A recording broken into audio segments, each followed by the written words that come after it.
श्रद्धालुओं की बढ़ती भीड़ को देखते हुए मंडलायुक्त कौशल्या शर्मा, पुलिस कमिश्नर मोहित अग्रवाल, जिलाधिकारी एस लिंगम और अन्य अधिकारियों ने मानसी कैंट स्टेशन पर एक बैठक की। इसके बाद स्टेशन का निरीक्षण किया गया। इस निरीक्षण में प्रशासन, पुलिस और रेलवे के अधिकारी शामिल थे। डीआरएम लखनऊ डिवीजन सतीश कुमार ने अधिकारियों को स्टेशन की व्यवस्थाओं के बारे में बताया। इस दौरान एडीएम सिटी आलोक वर्मा और स्टेशन अध्यक्ष अर्पित गुप्ता भी मौजूद रहे। रेलवे का और वाराणसी प्रशासन का सतत कोऑर्डिनेशन हमेशा से ही पिछले 1.5 महीने से चल रहा है। उसी को और स्ट्रेंथन करने के लिए समय समय पर मीटिंग्स होती रहती हैं। आज डीआरएम नॉर्दर्न रेलवे के जो लखनऊ के हैं वो सर यहाँ पे आए हुए हैं और रेलवे के काफ़ी अधिकारी यहाँ पे कोऑर्डिनेशन के लिए आए हुए हैं। तो आज वही कोऑर्डिनेशन की बैठकें दोबारा आज हो रही हैं, साइट विजिट हो रहे हैं। यहाँ पे आने वाली शिवरात्रि की जो पब्लिक आनी है वो एक्सपेक्टेड है और कुंभ का भी जो पलट प्रवाह हो रहा है वो कम नहीं हो पा रहा है। तो आने वाले 10-12 दिन जो बचे हैं उसमें क्या विशेष स्कीम लागू की जा सकती है ताकि रेलवे स्टेशंस पे क्राउड कंट्रोल हो सके, आज वही चर्चा हो रही है। और काफ़ी नए सजेशंस यहाँ पे प्राप्त किए गए हैं और कल परसों से यहाँ पे इम्प्लीमेंट किए जाएंगे, जो 27-28 फरवरी तक जिनकी व्यवस्था चलेगी। अब आगे जो व्यवस्थाएं रहेंगी, बेसिकली जिस एरिया में हम लोग खड़े हैं इसमें रेगुलर ट्रेन की रिजर्वेशन वाले लोग चढ़ेंगे। इसके आगे जो मेन रेलवे स्टेशन का एरिया है वो सब बिहार जाने वाले लोगों के लिए बहुत बड़ा होल्डिंग एरिया बनाया जाएगा। उसके बाद स्टाफ कॉलोनी का जो एरिया है उसमें अयोध्या के लिए एक होल्डिंग एरिया बनाया जाएगा और उसके भी आगे जो एरिया है जहाँ मालगोदाम रोड है वहाँ पे सभी कुंभ और प्रयागराज जाने वाली यात्रियों के लिए होल्डिंग एरिया बनेगा। तो सड़क से ही चारों प्रकार की यात्रियों को डिस्ट्रीब्यूट कर दिया जाएगा ताकि वो डिस्ट्रीब्यूटेड तरीके से उसी प्लेटफॉर्म पे जाएं जहाँ पे उनकी ट्रेन लगनी है। इसी तरह से जो फुटओवर ब्रिज हैं उनमें भी एक फुटओवर ब्रिज केवल चढ़ने का, एक फुटओवर ब्रिज उतरने का, वो व्यवस्थाएं लागू की गई हैं। इसके अलावा ट्रैफिक कंट्रोल में कुछ ट्रैफिक डाइवर्जेंस और पार्किंग्स, उनकी व्यवस्था बाहर ट्रैफिक पुलिस के माध्यम से, थाना पुलिस के माध्यम से चिन्हित की गई हैं। तो आने वाले 10-12 दिन के लिए विशेष स्कीम लागू की जा रही है ताकि ये स्टेशन वाला जो एरिया है, जो कुंभ के और जो अयोध्या के या बाकी जो बिहार के यात्रीगण हैं उनको भी असुविधा ना हो और यहाँ पे पुलिस प्रशासनिक, जीआरपी और आरपीएफ के लोगों को भी दिक्कतें ना हो।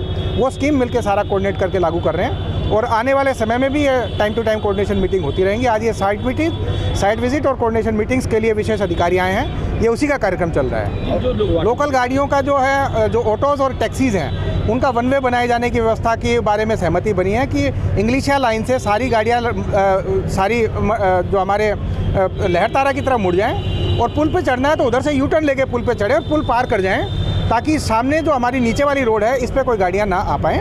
इमरजेंसी हो केवल वे गाड़ियाँ या कोई दिव्यांग है उन प्रकार की गाड़ियों को अलाउ किया जाए।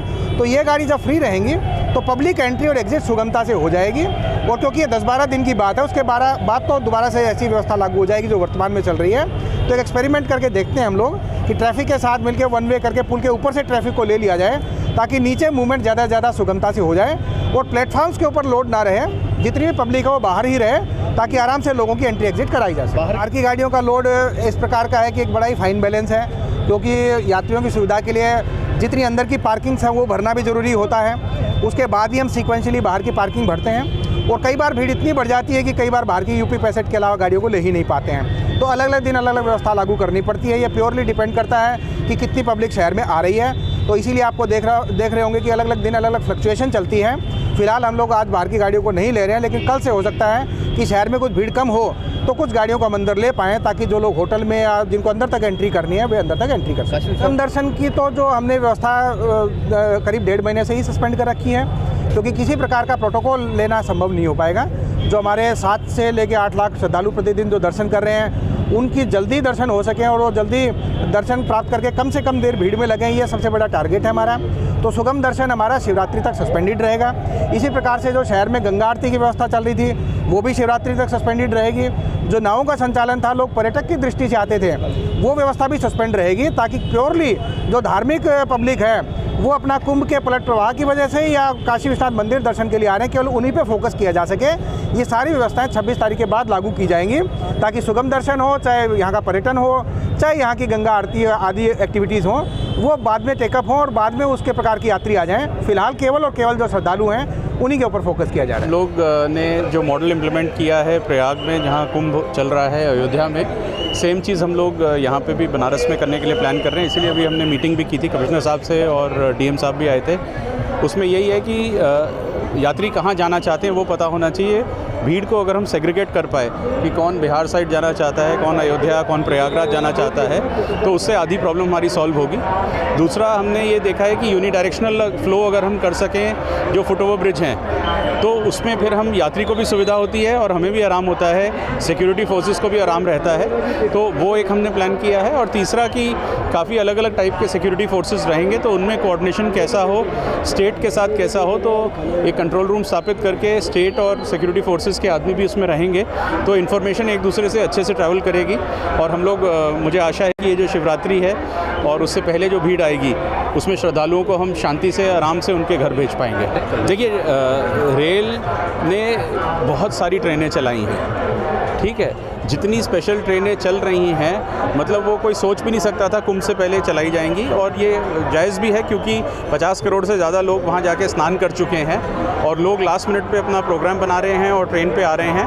और भारतीय रेल एकदम पूरा जो तीनों डिवीज़न है, नॉर्थ सेंट्रल रेलवे का इलाहाबाद डिवीज़न, प्रयागराज डिवीज़न हो गया, नॉर्दर्न रेलवे, उत्तर रेलवे का लखनऊ मंडल, बनारस मंडल, नॉर्थ ईस्टर्न का, तीनों ने मिलके, सारे अधिकारियों ने, सारे स्टाफ ने बहुत मेहनत की है।